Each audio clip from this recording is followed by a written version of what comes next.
Assalamualaikum warahmatullahi wabarakatuh. Perkenalkan, nama saya Rania Zahra. Saya dari kelas 1G Pendidikan Agama Islam. Di sini saya akan menjawab pertanyaan dari UTS Metodologi Studi Islam dengan dosen pengampu Bapak Asmudi.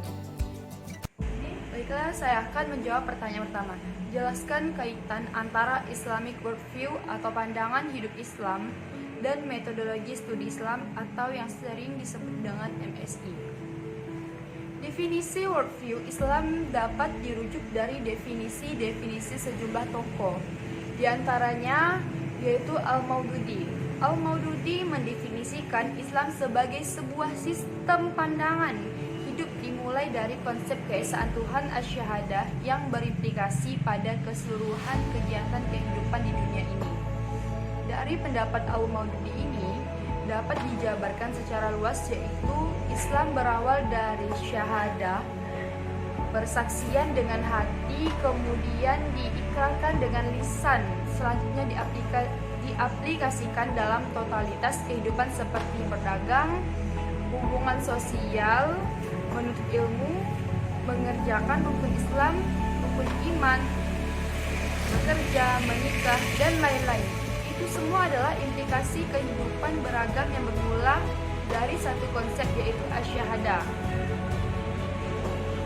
Selanjutnya, menurut pandangan Atif Al-Zaid, pandangan hidup Islam adalah akidah fikriyah.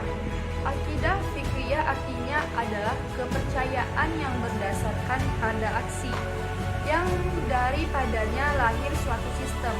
Secara konseptual, akidah fikriyah yang dimaksud di sini adalah iman syahadah yang dibebankan kepada seorang muslim yang akhir balik. Kemudian dari iman dan syahadah tersebut, setelah keluarlah sistem-sistem seperti politik, tradisi keilmuan dalam Islam, ekonomi Islam, tradisi filsafat Islam. Definisi worldview di sini adalah sebuah totalitas kehidupan yang melingkari aktivitas muslim.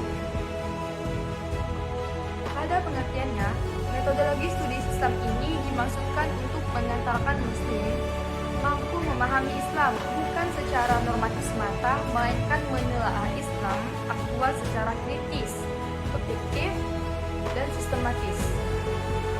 Kerangka berpikir tersebut pada gilirannya mengantarkan pada pemahaman Islam yang universal, yang eksklusif, dan Islam yang rahmatan lil alamin, sehingga memiliki akidah yang kuat dan ibadah yang baik, sekaligus memiliki pemahaman Islam yang sebenarnya. Jadi, apakah kaitan antara metodologi studi Islam dan Islamic worldview? Dalam kaitannya terhadap metodologi studi Islam, seorang muslim memiliki pandangan hidup yang menjadikan dunia ibarat sebagai ladang untuk bercocok tanam, sedangkan hasilnya akan dipetik di akhirat nanti. Dalam praktiknya, seorang muslim ketika akan bekerja untuk mencari harta, mengawali aktivitas tersebut dengan berdoa kepada Allah Subhanahu wa taala dan menggantungkan seluruh hasilnya juga kepada Allah. Dari contoh tersebut, terjadi komunikasi antara jasad yang melakukan sesuatu yang bisa dilihat, tetapi jasad tersebut diiringi dengan sesuatu yang metafisik, yaitu doa dan penyerahan diri kepada Allah. Segala sesuatu yang dilakukan di atas permukaan bumi ini adalah semata-mata untuk mencari keridhaan Allah Subhanahu wa taala. Sebagaimana yang dinyatakan oleh Allah dalam firman-Nya, tiadalah hidup di dunia ini melainkan permainan dan senda gurau belaka. Sesungguhnya kampung di akhirat lebih baik bagi orang-orang yang bertakwa, maka tidaklah kamu memahaminya. Quran Surah Al-An'am ayat 32. Baiklah, selanjutnya saya akan menjawab pertanyaan yang kedua. Jelaskan mengapa adab adalah bagian pokok atau penting dalam memahami kebenaran atau menuntut ilmu. Adab menurut bahasa adalah kesopanan serta tingkah laku yang baik. Islam tak hanya menekankan pentingnya ilmu, Akhlak mulia juga sangat penting, bahkan penting lagi dibandingkan dengan ilmu. Rasulullah Shallallahu Alaihi Wasallam bersabda, "Sesungguhnya aku diutus untuk menyempurnakan akhlak manusia." Dari sabda Rasulullah tersebut dapat kita pahami bahwasannya adab atau akhlak mulia sangat penting. Bahkan Abdurrahman bin Al-Qasim, salah satu murid Imam Malik, pernah mengatakan, "Aku mengabdi pada Imam Malik selama 20 tahun. 2 tahun diantaranya untuk mempelajari ilmu dan 18 tahun untuk mempelajari adab." Dalam Islam, adab atau akhlak memang menjadi hal yang diutamakan. Bahkan, adab selalu didahulukan daripada ilmu. Adab merupakan salah satu prasyarat penting bagi para penuntut ilmu dan kepada siapa ilmu diberikan. Menurut Syekh Muhammad Najih Maimun, dalam pendidikan Islam terdapat 3 komponen penting yang harus dimiliki oleh mu'alim dan muta'alim, yaitu ilmu yang benar, amal, dan adab.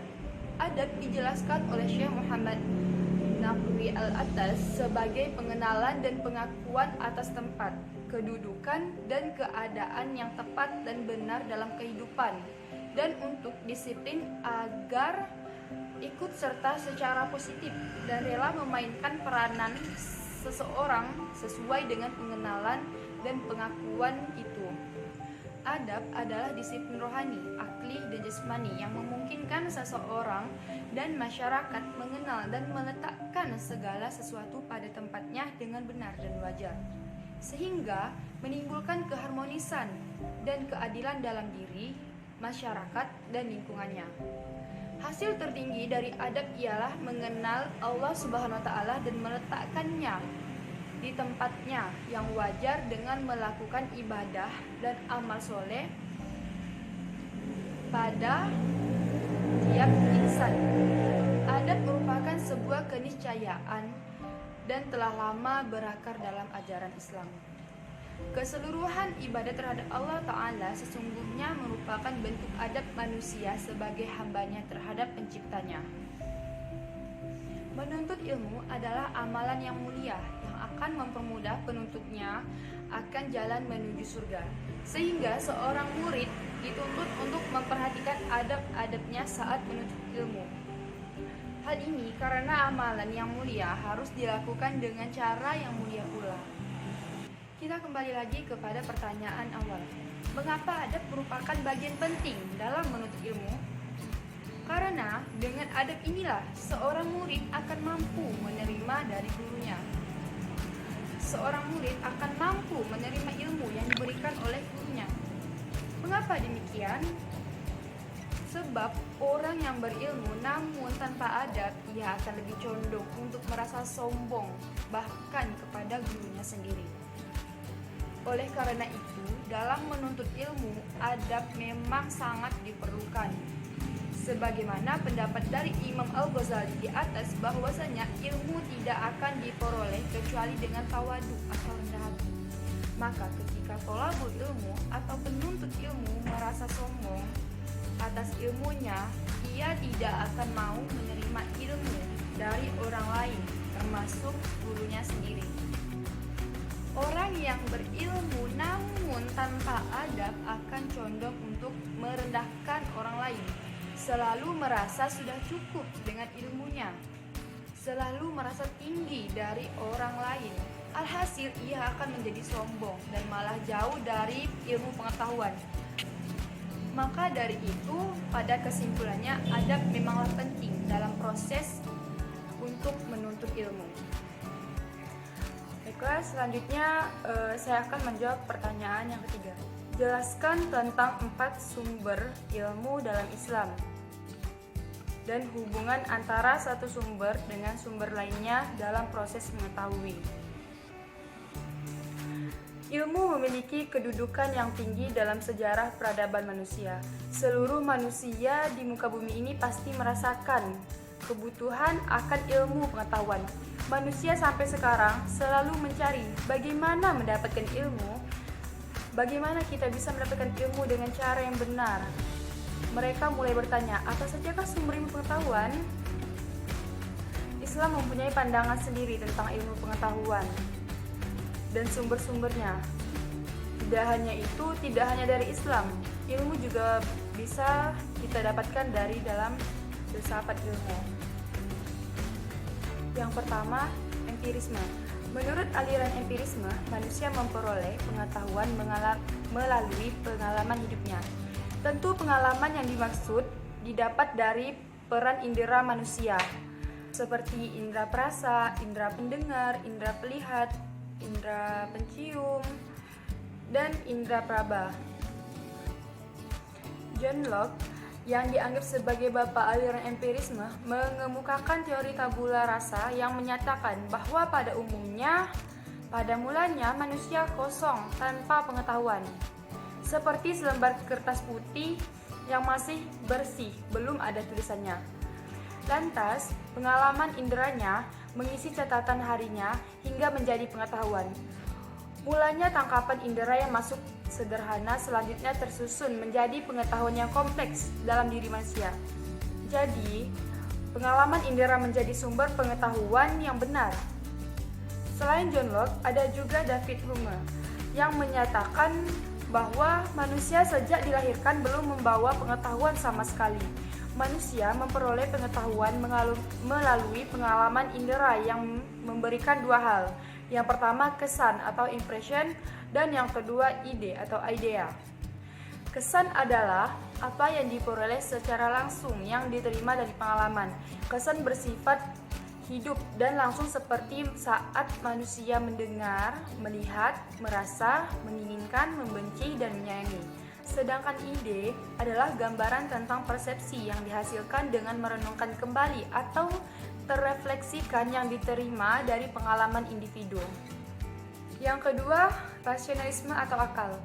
Rasionalisme adalah aliran yang menganggap bahwa akal adalah media terpenting untuk memperoleh pengetahuan. Menurut aliran ini, pengetahuan diperoleh melalui cara berpikir atau akal dan tidak menganggap pengalaman indera atau empiris sebagai sumber pengetahuan. René Descartes dianggap sebagai bapak rasionalisme. Kelemahan-kelemahan yang terjadi pada pengalaman empiris dapat dikoreksi seandainya akal pikiran digunakan. Paham rasionalisme tidak memungkiri penggunaan indera dalam memperoleh pengetahuan. Tetapi, indera hanyalah sebagai stimulus agar akal mau berpikir dan menemukan kebenaran atau pengetahuan. Akal menerima berbagai macam data yang dikirim oleh indera. Akal menerima bermacam data yang dikirim oleh indera, selanjutnya mengatur, mengolah, dan menyusun hingga menjadi pengetahuan yang benar. Akal dalam proses berpikir inilah menggunakan kaidah-kaidah rasional atau kaidah-kaidah logika. Paham inilah yang mengklaim bahwa sebagian penting pengetahuan datang dari penemuan akal. Seperti pemahaman manusia terkait logika dan matematika. Temuan-temuan dalam logika dan matematika begitu pasti dan tidak mungkin salah atau kebenaran yang universal. Selain menghasilkan pengetahuan dari bahan-bahan yang dikirim indera, akal mampu menghasilkan pengetahuan yang bersifat abstrak, seperti pengetahuan tentang prinsip atau aturan yang rajin belajar dan berprestasi di madrasah akan berhasil dalam kehidupannya. Hukum ini ada dan logis, tetapi tidak empiris. Yang ketiga, intuisionisme atau intuisi. Bergson adalah tokoh aliran intuisionisme. Menurutnya, bukan hanya indera yang terbatas, akal juga mempunyai keterbatasan. Objek-objek yang ditangkap oleh indera manusia adalah objek yang selalu berubah. Jadi, pengetahuan tentang suatu objek tidak pernah tetap. Akal juga terbatas. Akal hanya dapat memahami suatu objek bila ia mengkonsentrasikan dirinya pada objek tersebut. Jadi manusia tidak mampu mengetahui secara keseluruhan, tidak pula memahami sifat-sifat yang tetap pada objek. Jadi akal hanya mampu memahami objek cuma dalam bentuk bagian-bagian saja. Dengan berdasar keterbatasan indera dan akal dalam memahami objeknya, Bergson mengembangkan suatu kemampuan tingkat tinggi manusia yang disebut intuisi. Kemampuan inilah yang dapat memahami kebenaran suatu objek secara utuh, tetap, dan menyeluruh.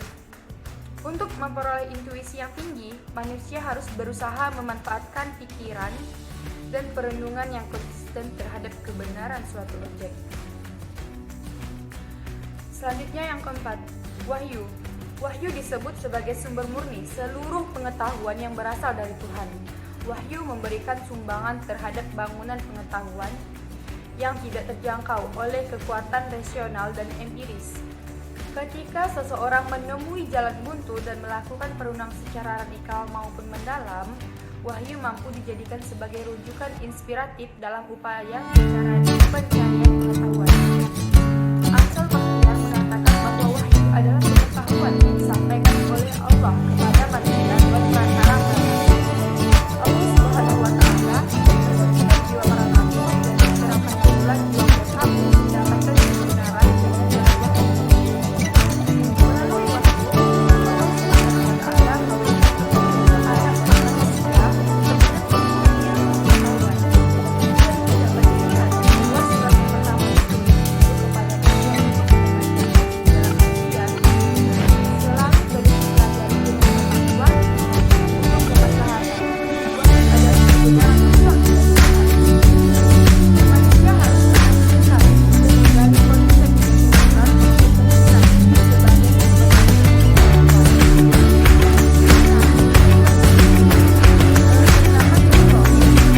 Manusia harus mengajarkan dari konsep kebenaran untuk kebenaran sebagai ajaran-ajaran ilmu pengetahuan serta pedoman bagi kehidupan manusia. Sebagai umat muslim, sudah seharusnya kita mengakui bahwa segala pengetahuan terdapat dari Allah Subhanahu wa Ta'ala melalui umat sebagai pedoman umat manusia agar senantiasa mendapatkan keselamatan.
Bahwa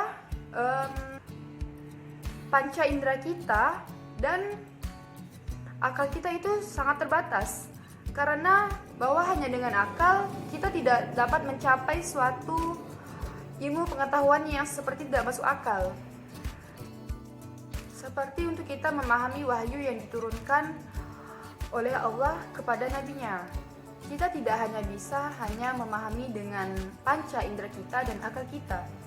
Kita tidak pernah melihat proses penurunan Al-Quran tersebut kepada Nabi.